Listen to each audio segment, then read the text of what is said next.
Donc, qu'est-ce qu'on voulait dire? Là, ça tourne, là? Ouais. C'est parti. Salut les collègues, c'est le SNPTES. Donc voilà, on lance le top départ de la campagne électorale avec cette vidéo. Donc on va faire une petite présentation. Donc déjà pour vous dire que cette campagne, elle concerne donc un scrutin qui va se dérouler du 9 au 11 mars en vote électronique pour élire les représentants du personnel aux différentes instances, aux conseils centraux. Donc il y a le conseil d'administration, la CFVU, donc commission formation vie universitaire, et la commission recherche. Donc voilà, on va vous demander de voter pour des listes de candidats qui, eux, par la suite, vont élire le président, car ce sont les membres du CA qui élisent le président. Ce n'est pas un suffrage universel direct. Voilà, et alors au CA, donc il y a plusieurs collèges. Il y a le collège A, des professeurs d'université, ils sont à peu près 108, 110. Sur l'université, ils ont 8 sièges. Ensuite, on a le collège B, des enseignants-chercheurs, enseignants, assimilés enseignants, qui, eux, ils sont 530, 540. Ouais, un peu plus de 500, ouais, plus de 500. Ils ont 8 sièges également. Ensuite, il y a les collègues BIATS, qui sont 508, je crois, dans le dernier bilan social que j'ai vu, 500, plus de 500. Alors, par contre, on n'a que 8 sièges. 6. Ah, 6 sièges. Ah oui, on a 6 sièges. Donc, ce qui nous fait un peu marrer, c'est professeurs d'université, on en a besoin. Ils sont très importants dans les universités, ça on le sait, et puis heureusement qu'on les a. Mais ils ont 8 sièges. Par contre, les collègues BIATS en ont 6 et ils sont 500, plus de 500. Donc là, en termes de démocratie, on a vu mieux. Comme pour les enseignants, les maîtres de conf et les Prague, PRCE, ils sont plus de 500 et ils ont autant de sièges que les professeurs d'université. Donc c'est le système universitaire qui est comme ça. Et puis il y a évidemment les étudiants, collèges... Usagers, voilà. Et alors, eux, ils sont 6 titulaires et en tout, ils ont 12 sièges parce qu'il y a aussi 6 suppléants. Je pense que c'est une question de disponibilité des étudiants qui peuvent aussi tourner plus que les personnels.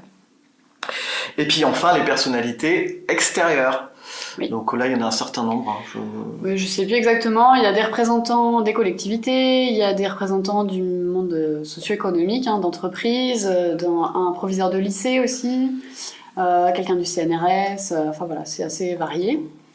Donc ces personnes-là aussi vont participer à l'élection du président.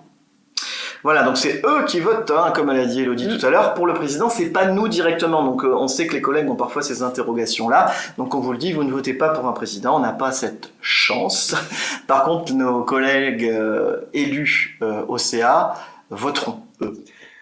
Une liste au SNPTES, en fait, part de l'idée que on a des missions communes, quel que soit notre statut, et la mission commune, c'est la recherche et l'enseignement. Donc on travaille, en fait, dans la même direction, pour la même chose. Donc le SNPTES, c'est quoi, pour ceux qui ne sauraient pas? Donc, tu veux en parler un petit peu, Elodie? Ouais, juste vous faire une présentation rapide, pour ceux qui ne sauraient pas encore. Oui. Donc on est un syndicat... qui représente tous les personnels de l'enseignement supérieur et de la recherche.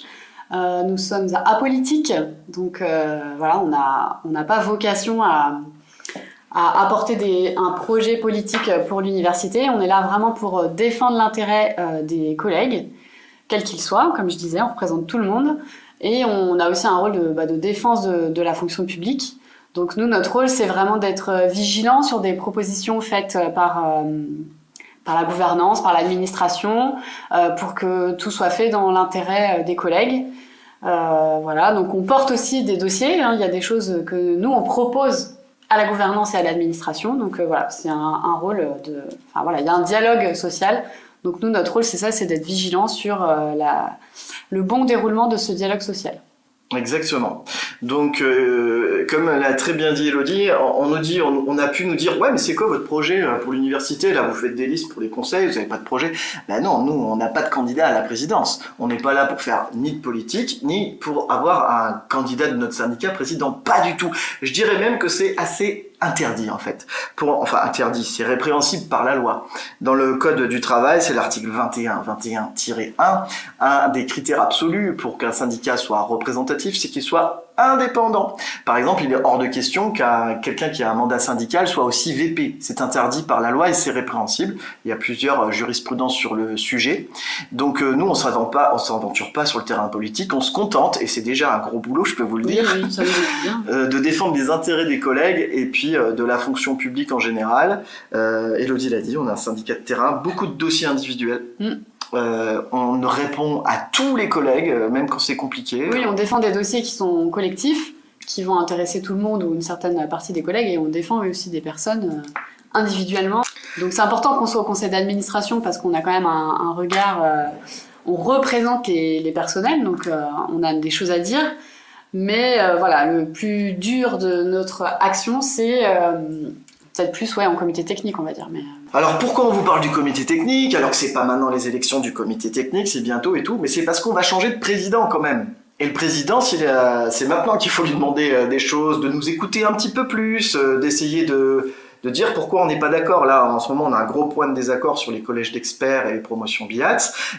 On nous dit, ouais, mais on n'est pas d'accord. Mais d'accord, mais pourquoi vous n'êtes pas d'accord?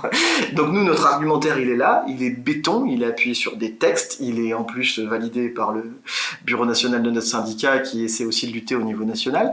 Et en local, on nous dit juste, on n'est pas d'accord. Oui, mais pourquoi? Parce que c'est quoi? C'est une attitude dogmatique administrative? On prend une posture technocratique macroniste à l'université?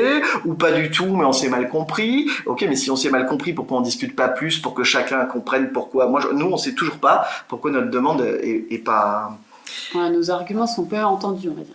On sait toujours pas. Il n'y a pas de raison qui tienne la route pour l'instant, il n'y a pas d'argumentaire. Ce qu'on a beaucoup reproché aussi par le passé on va dire aux gens qui étaient en responsabilité administrative ici, et on a l'impression qu'on peut retomber dans les mêmes travers. Donc il faudra faire attention, et pour nous c'est l'occasion, vu qu'on va changer de président, d'en parler. Donc on va faire pas un bilan complet, mais on va parler des gros dossiers qu'on a menés. Il y en a 2 principalement. Alors, vous croyez qui vous voulez à l'université, nous on vous propose de nous croire nous, parce qu'effectivement nous savons un peu au moins ce que nous avons fait. Les 2 gros dossiers qu'on a fait avancer à l'université, c'est un sur les primes des collègues BIATS, alors d'abord titulaires, mais le but c'est que les titulaires aient des bonnes primes pour qu'après nous, notre futur politique, on va dire, politique c'est pas le mot, mais stratégie, c'est de ramener les contractuels au niveau des titulaires, mais d'abord il faut commencer par les titulaires, on est quand même dans la fonction publique. Donc on avait demandé une augmentation de prime dès 2015 pour avoir une augmentation de 20% de la prime à l'époque. Et on l'avait obtenu, mais alors on n'avait rien lâché pendant 2 ans, parce qu'on l'a obtenu en 2017, cours 2017. On avait même demandé l'effet rétroactif. Oui. Il n'y avait pas beaucoup de gens qui y croyaient, mais on l'a obtenu. Alors c'est vrai que le président, il a validé tout ça. On peut rien faire sans que le président valide tout ça. Ça fait partie des actions qu'on a menées, comme aussi un assez beau succès qu'on a pu avoir, c'est d'avoir mis sur la table le dossier du télétravail dès l'apparition du décret. Donc on a vraiment été force de proposition sur ce dossier-là. Et du coup, je pense que il y a beaucoup de collègues qui sont d'accord pour dire que c'est vraiment une avancée pour les collègues BIATS de pouvoir bénéficier du télétravail, surtout vu ce qu'on a vécu et ce qu'on vit en ce moment avec les contraintes sanitaires qui nous ont obligés à en faire de toute façon. Donc ce qui est bien, c'est qu'on ait pu être proactif et mettre ça en place bien avant la période Covid. Et en plus, les bilans sont assez positifs sur le télétravail, donc c'est quelque chose qui nous tenait à cœur et qu'on a vraiment bien défendu en comité technique. On va continuer d'ailleurs à défendre ce dossier-là pour obtenir peut-être un peu plus d'assouplissement. Donc ça sera discuté avec la prochaine équipe de gouvernance.